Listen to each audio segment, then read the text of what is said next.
আজকে আমরা দেখব ওয়ার্ড ফাইলে কিভাবে পাসওয়ার্ড দিতে হয়। নানান প্রয়োজনে আমরা ওয়ার্ড ডকুমেন্টস তৈরি করি। সেই ডকুমেন্টসগুলো আমাদের গুরুত্বপূর্ণ হতে পারে। এগুলো আমরা পাসওয়ার্ড দিয়ে কিভাবে সুরক্ষিত রাখবো সেই ভিডিওটি আজকে আমরা তৈরি করতে যাচ্ছি। ভিডিওটি শুরু করার আগে আপনাদের কাছে ছোট্ট একটি রিকোয়েস্ট, আমার এই চ্যানেলটি সাবস্ক্রাইব করে দেবেন এবং পাশে থাকা নোটিফিকেশন বাটনটি অন করে দেবেন। এইরকম ইনফরমেটিভ ভিডিও পোস্ট করার সাথে সাথে যেন আপনাদের কাছে নোটিফিকেশন চলে যায়। চলুন ভিডিওটি শুরু করছি। প্রথমে আমরা একটি মাইক্রোসফট ওয়ার্ড ডকুমেন্টস এর ব্ল্যাঙ্ক পেজ নিয়ে নিচ্ছি। এটি আমরা ওপেন করলাম। এই পেজটিতে আমরা কিছু একটু লিখে নিচ্ছি। আমি লিখছি how to protect word documents. এটি আমরা একটু সাইজ বড় করে দিলাম, মিডিলে করলাম, বোল্ড করে দিলাম। তারপরে আমরা চলে গেলাম ফাইল অপশনে। ফাইল অপশনে যাওয়ার পর এটাকে আমরা এই যে সেভ অ্যাজ এই জায়গাটিতে যাব। তারপরে ওয়ার্ড ডকুমেন্টস এখানে যাব। যেভাবে আমরা সেভ করি নর্মালি সেইভাবেই আমরা যাব। যাওয়ার পর এখানে ফাইল নেমটি আমরা চেঞ্জ করে দিচ্ছি। এখানে ফাইলের একটি আমরা নাম দিব।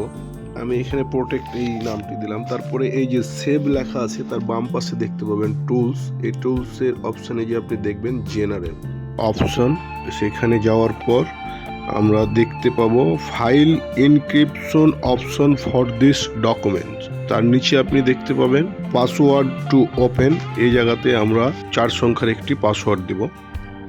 পাসওয়ার্ড দেওয়ার পর ওকে অপশনটিতে আমরা ক্লিক করব। ক্লিক করার পর আমরা কনফার্ম পাসওয়ার্ড ডায়লগ বক্স দেখতে পাবো। এখানে রি এন্টার পাসওয়ার্ড টু ওপেন, এখানে আমরা সেম পাসওয়ার্ডটি দিয়ে দেব। তারপর ওকে করে সেভ করে দেব।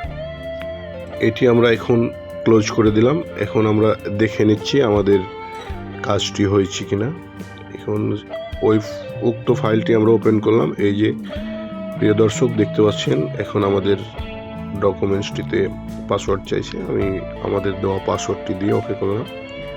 আমার ডকুমেন্টসটি ওপেন হয়ে গেছে। তো এভাবেই আমরা ওয়ার্ড ডকুমেন্টসে পাসওয়ার্ড দিয়ে প্রোটেক্ট করতে পারবো।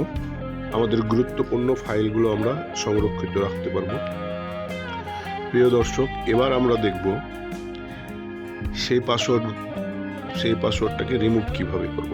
How to remove password. তো সেটি করার জন্য আমাদের প্রথমে আমরা চলে যাব ফাইল অপশনে। ফাইল অপশনে যাওয়ার পর নিচের দিকে আমরা দেখতে পাবো প্রিপেয়ার থেকে আমরা চলে যাব encrypt documents. Encrypt documents dialog বক্সে আমরা যাব। ওখানে যে আমরা যে পাসওয়ার্ডটি আগে দিয়ে রেখেছি সেই পাসওয়ার্ডটি ওখানে ব্যাক স্পেস দিয়ে আমরা পাসওয়ার্ডটি রিমুভ করে দেব। রিমুভ করে দেওয়ার পর আমরা কন্ট্রোল এস দিয়ে এটাকে সেভ করে নেব, কিংবা অপশন থেকে এটি সেভ করে নেব। এখন আমরা ওপেন করে দেখাচ্ছি। এই যে আমাদের এই ডকুমেন্টসে আর কোনো পাসওয়ার্ড নেই। তো প্রিয় দর্শক, আমরা এভাবেই আমাদের গুরুত্বপূর্ণ ডকুমেন্টসগুলোকে কিংবা পার্সোনাল ডকুমেন্টসগুলোকে এইভাবেই পাসওয়ার্ড দিয়ে প্রোটেক্ট করতে পারবো এবং চাইলে আমরা পাসওয়ার্ডটিকে রিমুভ করতে পারবো। ভিডিওটি দেখার জন্য ধন্যবাদ।